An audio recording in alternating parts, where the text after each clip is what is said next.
श्री राधा श्री नारद भक्ति सूत्र संख्या 56। गौणी भक्ति गुणों के भेद से, आर्त, जिज्ञासु अर्थार्थी के भेद से 3 प्रकार की भक्ति होती है।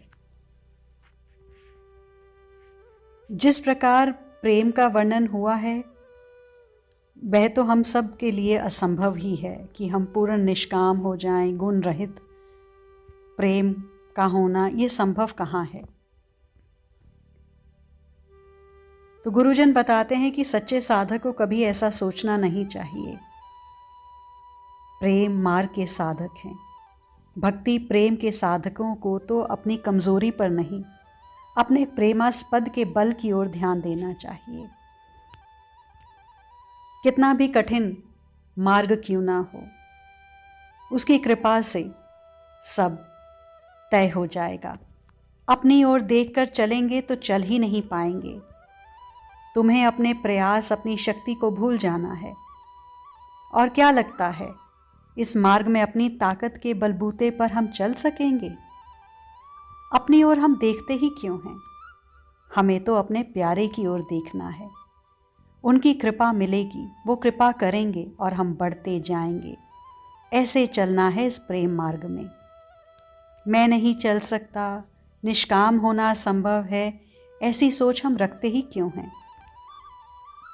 मेरे मन में तो बहुत कामनाएं भरी पड़ी हैं। राग द्वेष से मन अटा पड़ा है। हम ऐसी निष्काम भक्ति कैसे कर सकते हैं? ऐसा सोचना कमजोर व्यक्ति की पहचान है। जिसे अपने प्रियालाल पर भरोसा ना हो वो ऐसा सोचे। तुम निष्काम नहीं हो सकते तो क्या पशु निष्काम होंगे? ये सब कुछ हम साधकों के लिए ही तो कहा जा रहा है। भक्ति मार्ग के साधक हैं हम। और ठीक है, हम कमज़ोर हैं, पर हमारे प्रियालाल तो कमज़ोर नहीं है ना। हमको उन पर भरोसा रखना है। अपनी ओर नहीं, सिर्फ अपने प्रियालाल की ओर देखना है। हमारे प्रियालाल अपार करुणा, अनंत दया से भरे हुए हैं। जहाँ हम कमज़ोर पड़ेंगे श्री प्रियालाल संभाल लेंगे। हम चिंता व्यर्थ में क्यों करते हैं? अब जो ये सूत्र आया है वो अद्भुत है। हमारे प्रश्न का उत्तर इस सूत्र में नारद जी महाराज ने दिया है।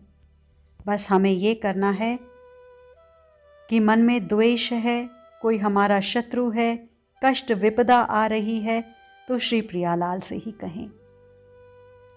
नारद भक्ति सूत्र का ये 56वां सूत्र आइए श्रवण करते हैं। भक्ति प्रेम का उच्चतम स्वरूप बताकर अब नारद जी फिर सरलता से भक्ति की शिक्षा देने लगे। तुम्हें शत्रु से द्वेष है, यहां से प्रारंभ होता है। शत्रु से द्वेष है तो तुम कुछ मत करो। तुम तो सिर्फ प्रियालाल से ही प्रार्थना करो कि हे प्रियालाल, मेरे शत्रु का ये जो भाव है मेरे हृदय में उसका विनाश कर दो। नारद जी ने पूर्व सूत्रों में प्रेम भक्ति की ऊंचाई बताकर फिर सामान्य लोगों के लिए निमन गौणी भक्ति से शुरुआत की। हमें अपने प्रियालाल से कहने का अभ्यास बनाना होगा। हमें कुछ नहीं करना, ना शत्रु के नाश का प्रयास करो, ना उसे गाली आदि देकर अपने मन को खराब करो। हम तो बस प्रियालाल से कहें, जो कहना है मन ही मन कहते रहें। सब प्रियालाल से कहें कि मेरे शत्रु की ये जो प्रति मेरी भावना है उसको नाश कर दो।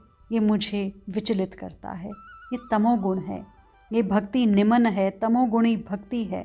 पर कोई बात नहीं, शुरुआत यहीं से करो। करते करते आगे बढ़ते जाओगे। तुम्हें लगने लगेगा कि भगवान से मैं ये क्या मांग रहा हूँ। अत्यंत दयालु कृपालु भगवान से ये मैं क्या मांग रहा हूँ, ये सोच आएगी। पर शुरुआत में अगर द्वेष भरा है मन में तो भगवान ही उसे साफ कर सकते हैं। इसलिए हमें खूब नाम जपना है, खूब प्रार्थना करनी है।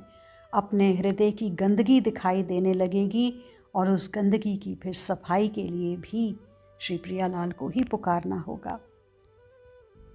भगवान के चिंतन से हमारे चित्त से द्वेष धीरे धीरे मिट जाएगा। भगवान स्मरण में आने लगेंगे। शत्रु हमारे हृदय से चला जाएगा। यदि कुछ कामना है तुम्हारी तो वो भी भगवान से ही कहो। तुम्हें भय लगता है, भगवान से ही प्रार्थना करो। वे भय का निवारण तो करेंगे ही, पर तुम्हें धीरे धीरे अपना भी बना लेंगे। गुण भेदात, नारद जी कहते हैं, सत्व गुण, रजोगुण, तमोगुण, इन सब की चिंता मत करो। सत्व गुण ही रहे ऐसा भी मत सोचो। जो भी है उसी से भक्ति की शुरुआत करो। तमोगुण से भरे हो, नींद आती रहती है, आलस में रहते हो, तो भी कोई बात नहीं, सो जाओ। पर ये सोच लो कि ठाकुर जी की गोद में सो रहा हूँ। बस ये तमोगुण भी तुम्हारी भक्ति बन जाएगी। फिर धीरे धीरे रजोगुण में आ जाओगे। मुझे सुख मिले, ये रजोगुण हुआ। मुझे सुख मिले, भगवान से ही कहो। इस तरह आप फिर भगवान की सेवा करने लगेंगे तो सत्व गुण हो जाएगा। फिर आपको धीरे धीरे भगवान अपने लगने लगेंगे। आप फिर उनसे मांगोगे नहीं, उनके सुख का आपको ख्याल रखने की इच्छा होगी। ये हो गई पराभक्ति। इस तरह हमें आगे बढ़ना है, सीधे निष्काम नहीं। जो आपके मन में है उसी को भगवान से जोड़ दीजिए और आप धीरे धीरे देखिएगा अपने लिए कोई चाहना, कोई कामना नहीं रहेगी। फिर सिर्फ और सिर्फ अपने प्रियलाल का सुख। गुण भेदात, आपको गाना आता है, गाइए। आपको नृत्य करना आता है, एकांत में किसी के सामने नहीं, बस अपने प्रियलाल देख रहे हैं, ऐसा चिंतन करते हुए खूब नृत्य करिए, खूब गाइए। एक व्यक्ति अपने गुरुदेव के पास गया और बोला, मेरे में तो कोई गुण नहीं है। तो गुरुदेव ने कहा, झूठ बोलना तो आता है, वो तो सबको ही आता है। तो गुरुदेव ने कहा, भगवान के सामने झूठ बोलो, लंबी लंबी हाँको, बड़ी बड़ी बातें करो। जैसे कोई विदूषक होता है ना, ऐसे खूब छोड़ो बड़ी बड़ी बातें, बिना मतलब की झूठी भगवान के सामने बोलो और देखो तुम्हारी बात से उन्हें हंसी आ जाएगी। ऐसा चिंतन करो। किसी भी प्रकार से अपने मन को श्री प्रियालाल से जोड़ो। गाओ, नृत्य करो, कुछ नहीं आता तो झूठ बोलो, लेकिन बोलो उन्हीं से। निमन गुण है तो भी क्या आपत्ति है। भक्ति तो कैसे भी की जा सकती है, बस जोड़ना ही है अपने से प्रियालाल को, प्रियालाल से अपने को। इसका कोई एक नियम कानून तो है नहीं, ज्ञान मार्ग की तरह। गीता में एक श्लोक है जिसमें भगवान ने 4 प्रकार के भक्तों का भेद बताया है। चतुर्विधा भजन्ते माम जना सुकृत नर्जुन, आर्तो जिज्ञासुरतार्थी ज्ञानी च भरत श्रृषभ। 4 प्रकार के लोग मेरा भजन करते हैं, आर्त, जिज्ञासु, अर्थार्थी और ज्ञानी। इनमें ज्ञानी की निर्गुण भक्ति है, श्रेष्ठ भक्ति है, गीता यही कहती है।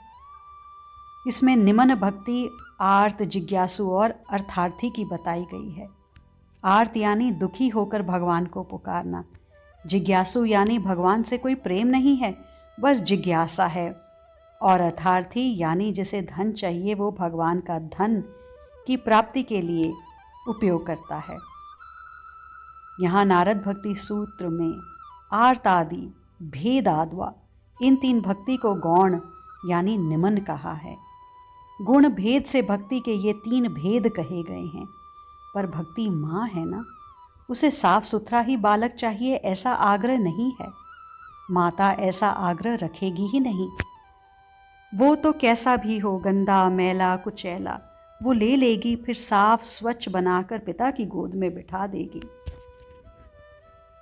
कोई बात नहीं, गिरे हुए हो, कोई बात नहीं, भक्ति नीचे से ही शुरू करो, फिर धीरे धीरे उच्च भक्ति तक पहुंच ही जाओगे।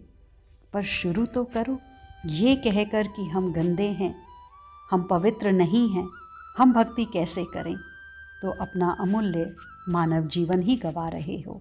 आज के लिए इतना ही, शेष आगे। श्री राधा।